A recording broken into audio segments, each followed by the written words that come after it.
Tiffany Yvon, 47 ans, ostréicultrice à Lecolmindon, au lieu-dit Listrec. Jean-Noël Yvon, j'ai 60 ans, ça fait 42 ans que je suis ostréiculteur. J'ai rejoint Jean-Noël dans le métier officiellement en 2013. Mon métier est une passion. J'ai toujours voulu faire ce métier-là. Le lieu, la mer, les bateaux qu'on utilise, les parcs. J'ai la prétention de connaître tous les trous d'eau qu'il y a dans le secteur, tous les endroits, tous les coins, tous les recoins. C'est comme ça que j'apprends comment vont les courants, comment vit la mer, et je découvre encore tous les jours. J'ai pris la direction et la suite de mes parents en octobre 88. J'avais un papa qui n'était pas très raisonnable et pas forcément un énorme gestionnaire. Et donc quand j'ai repris l'entreprise, tout le monde m'annonçait que c'était casse-gueule et qu'il n'y avait pas moyen de s'en sortir. Je ne pouvais pas concevoir que la maison de mes parents soit vendue, donc j'ai repris le challenge en reprenant toutes les dettes. J'ai mis du temps, mais j'y suis arrivé. Pour moi, l'ostréiculture, vue de l'extérieur, c'est mettre les huîtres dans les meilleures conditions pour pousser. Donc c'est une observation de la nature, une adaptation à ce qu'elle nous dit. C'est un produit saisonnier, un métier saisonnier, très chronophage et qui demande effectivement de la passion pour pouvoir s'y tenir. Notre boulot, c'est juste d'accompagner la nature. La nature, ça change, ça bouge, c'est tous les jours que ça varie. Les sons, les bruits, les odeurs, les couleurs et les niveaux d'eau changent tous les jours. Donc il faut à chaque fois s'adapter. Il y a des coups de vent, il y a des années avec trop de pluie, des années avec pas assez de pluie. Effectivement, on accompagne les saisons. La première pousse de printemps, elle correspond à, comme dans les jardins, ce qu'on voit, la nature qui se réveille, les bourgeons éclore. En mer, il y a le plancton qui connaît la même évolution. Plus de plancton, plus de nourriture pour les huîtres, et c'est là qu'elles vont le plus profiter de ce que la nature leur donne. Ensuite, l'été, c'est de l'entretien. Comme effectivement la végétation se développe, elle se développe aussi sur les poches. Donc l'eau va mieux filtrer si les poches sont propres. Notre travail à ce moment-là, c'est de tourner les poches pour inverser la tendance. Et effectivement, l'automne, c'est la commercialisation avec la satisfaction d'avoir les retours du client. C'est ça qui compte le plus en fait. C'est là qu'on sait si on a bien travaillé ou pas. Le matin, on se lève, je regarde dehors, je regarde le baromètre, et à partir de là, on commence à discuter sur ce qu'on va faire, parce que ça dépend de la météo.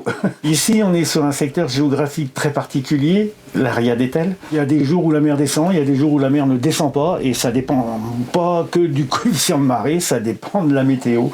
Donc les huîtres, on en élève une partie à plat sur le sol, une méthode traditionnelle.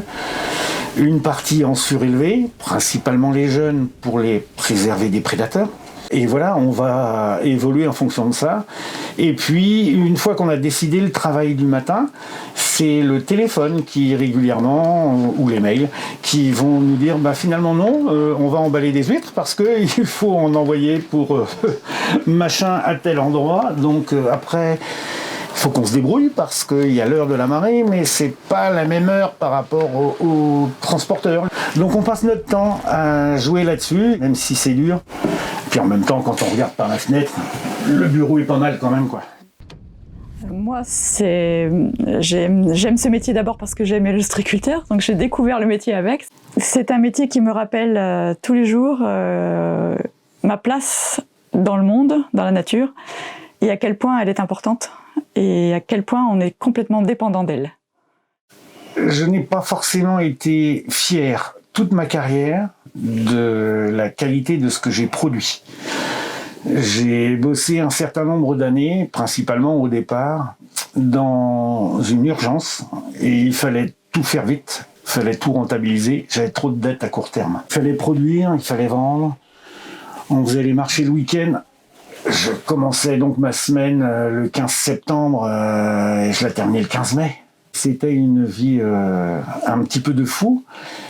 Et puis petit à petit, j'ai été dans l'obligation de lever le pied. J'ai eu des enfants aussi. C'est la vie qui fait changer un peu les choses. Donc j'ai arrêté les marchés. C'était plus compliqué financièrement, mais ça passait. J'ai mieux entretenu mes parcs, j'ai mieux suivi le tout. Et petit à petit, je me suis rendu compte que j'améliorais la qualité des huîtres ici. Le fait de travailler en sous-densité par rapport à ce que le schéma des structures de la profession permet, c'est un risque économique d'après les banques et d'après les comptables, mais au final, nous, on en retire la satisfaction d'être fiers de notre produit et on le vend bien à ceux qui sont conscients du travail qu'il y a derrière.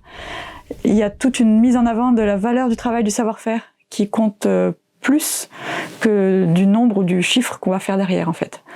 Le respect de la nature, c'est cet équilibre-là qu'on doit maintenir. Ne pas mettre trop de densité, c'est éviter les excès. S'il y a trop d'huîtres, il n'y a pas assez à manger pour elles.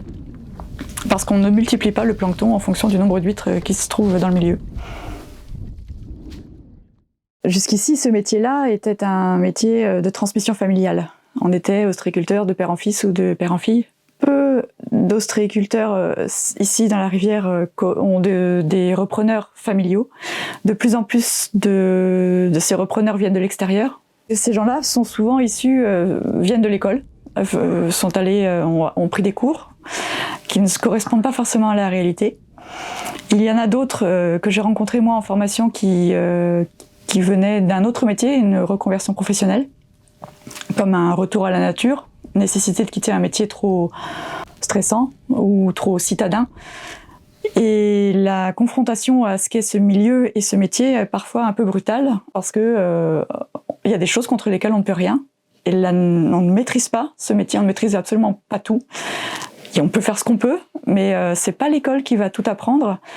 C'est un métier de terroir où la transmission est nécessaire entre celui qui le pratique déjà et celui qui va venir s'y installer. Pour moi, c'est quelque chose d'impossible de sortir de l'école et d'arriver là, poum, et de croire que ça va marcher tout de suite. Il y a forcément un temps d'adaptation et une mise aux normes des réalités du métier. Je pense qu'il ne faut pas être trop gourmand, il faut être humble et ne pas réclamer plus que ce qu'on peut demander à la nature. Dans quelques années, le problème de la transmission va se poser ici. J'aimerais bien pouvoir transmettre à quelqu'un qui va raisonner un petit peu comme nous et non pas quelqu'un qui va se mettre à doubler la densité et puis mettre des huiles d'écloserie et puis mettre des triploïdes aussi tant qu'à faire. Ça me plairait bien. En ce qui concerne la rentabilité de l'entreprise, pour moi c'est simple. De toute façon, il ne faut pas mettre plus d'huîtres. Si on en met plus, on va économiquement vers un fiasco. C'est-à-dire que les années où il y a plein d'huîtres, on en fait crever beaucoup. Les années où il n'y en a pas beaucoup, on s'en occupe bien et on les fait pousser. En fait, c'est une question de respect. On respecte l'animal, on doit respecter l'humain aussi. Je pense qu'il faut rester toujours à taille humaine et pas vouloir trop. C'est encore le même principe. On a mis des horaires au chantier pour nous limiter dans le temps. Le client qui va venir hors d'heure va comprendre, s'il est un peu conscient et respectueux, que nous aussi on a besoin d'avoir des heures pour nous, pour aller chercher nos enfants à l'école, faire à manger. On se met ces limites-là. C'est autant pour nous que pour le métier. Ça sert à rien de s'épuiser. Quelqu'un qui s'épuise au travail ne va pas bien vivre son métier et finira par arrêter. Au lieu de voir une entreprise qui investit énormément dans du gros matériel, du matériel de plus en plus performant, avec plein d'électronique, plein de choses neuves.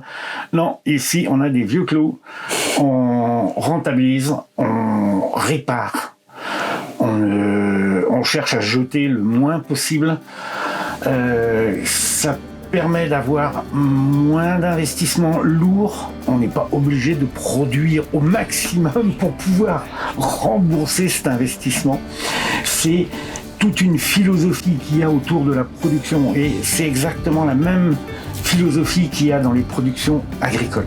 Et c'est comme ça que ça fonctionne le mieux à mon sens, quoi, en respectant la nature. Et moi je dirais qu'il y a le moyen de trouver son bonheur dans ce métier-là, vraiment. Si on sait lire la nature et l'admirer comme si c'était le premier jour qu'on la voyait.